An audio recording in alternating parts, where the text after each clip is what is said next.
Hello friends, welcome to my show. आज मैं आपके सामने एक बहुत बेहतरीन टॉपिक लेके आया हूँ।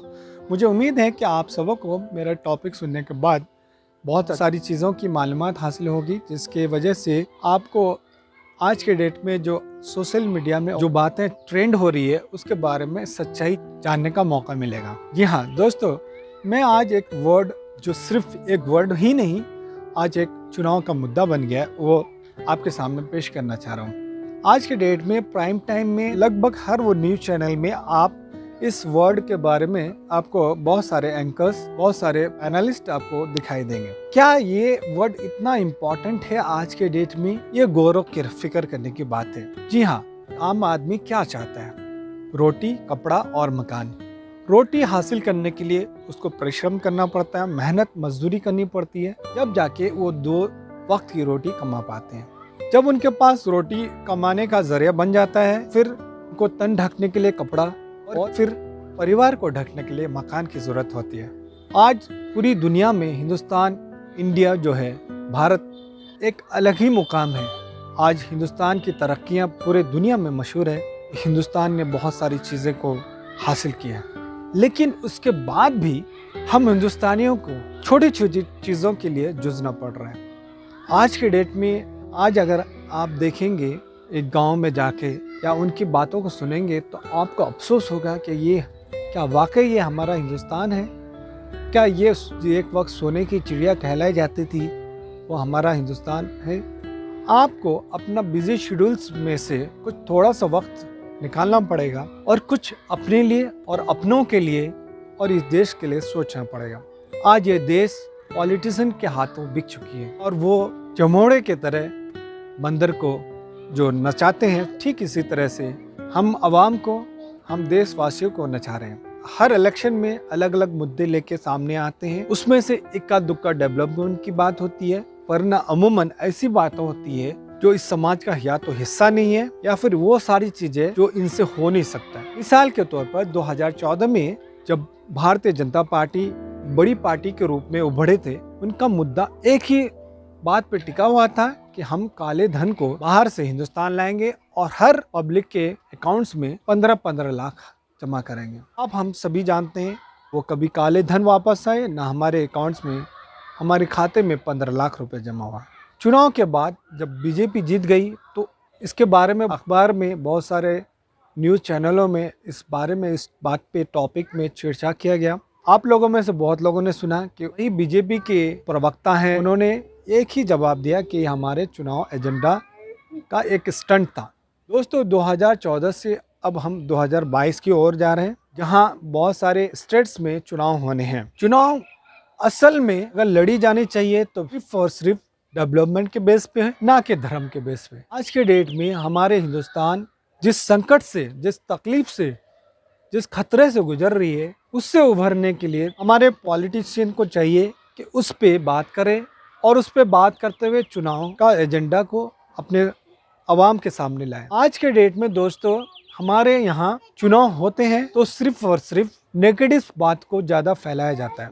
हिंदू, हिंदुत्व, मुसलमान, सिख, ईसाई, ये सारे चीज़ें हमारे दिमाग में इस तरह से भर दिया है, हम इससे ऊपर और कुछ देख नहीं सकते हैं। क्या दोस्तों वाकई में ये सारी चीज़ें आज के डेट में इतना इम्पोर्टेंट है? अगर आप समझते हैं तो आप ही को मुबारक हो, वरना वक्त आ गया है कि आप और हम इन पॉलिटिशियन के सामने इस हमारे जो असल मुद्दा है उस पर बहस करें।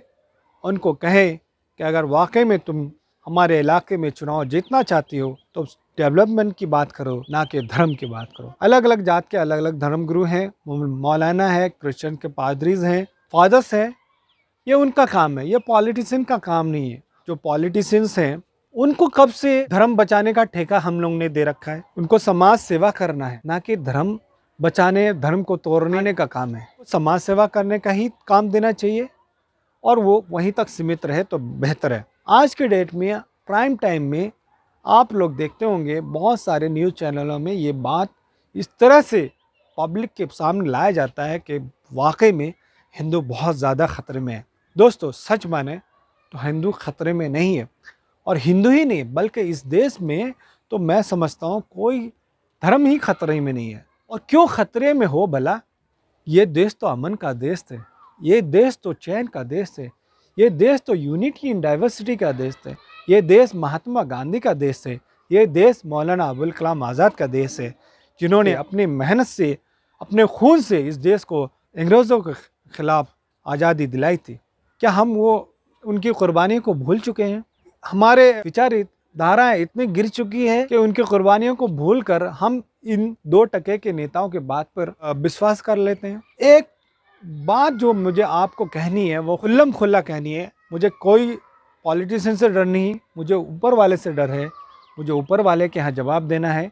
इसलिए मैं आपके सामने ये बात को खुलेआम आपके दिमाग में डालना चाहता हूँ कि दोस्तों, वाकई अगर आप समझते हैं कि आज के डेट में डेवलपमेंट की बात होनी चाहिए थी, हमारे जो पॉलिटिशियन है वो किस बात पे बहस कर रहे हैं। आप देखिए, आप कभी न्यूज़ चैनल देखिए, बहुत मेरे आज के यंग जनरेशन में बहुत सारे ऐसे हमारे दोस्त हैं जो इसको न्यूज़ पसंद नहीं है। एक वक्त तक मुझे भी न्यूज़ पसंद नहीं था, क्योंकि वही सारी घिसी बातें होती थी, मुझे भी अच्छा नहीं लगता था। लेकिन मैं कुछ दिनों से फॉलो कर रहा हूँ कि लोग आखिर किस बारे में न्यूज़ चैनल ओपन करते हैं और किस बारे में सुनना चाहते हैं, और उनको क्या सुनाया जाता है। क्या ये नफ़रत बांटने का काम ये न्यूज़ चैनल वालों ने ले रखा है? आप ऐसा क्यों करते हैं? क्या आपको पसंद नहीं हमारे देश में अमन व चैन कायम रहे, चाहे कोई मजहब हो? हम ये देश को एक दूसरे के साथ लड़ाई मार पीट करके ये देश को टुकड़े होने नहीं देंगे। इस देश में काफ़ी खून बह चुका है, इस देश ने काफ़ी योद्धाओं को खोया है, अब और किसी को नहीं खोने देंगे। दोस्तों, अगर आप सही में वाकई में चाहते हैं कि देश में उन्नति हो तो डेवलपमेंट की बात करें। 2022 आ गए हम लोग, 2022 में क्या डेवलपमेंट करना बेहतर है, क्या डेवलप करना बेहतर है, उस चीज़ पे बात करें, ना कि हिंदू और हिंदू खतरे में है उसकी बात करें। दोस्तों, हिंदू ना कभी खतरे में था, ना खतरे में है, ना खतरे में रहेगा, क्योंकि आप सभी जानते हैं इस देश की मैक्सिमम आबादी उन्हीं की है, और फिर उनके ही बड़े बड़े ओहदे में रहने वाले लोग हैं, चाहे वो प्राइम मिनिस्टर हो, प्रेसिडेंट हो, होम मिनिस्टर्स हो, डिफेंस मिनिस्टर हो, तरह तरह के मिनिस्टर सारे उन्हीं के रिलीजन से हैं, और रक्षा मंत्री भी उन्हीं के रिलीजन में है। जब वो उनका ठेका है हमारे देश को रक्षा देने का, फिर हम क्यों किसी से खतरा हमें हो? दोस्तों, ये बहुत सोचने समझने वाली बात है।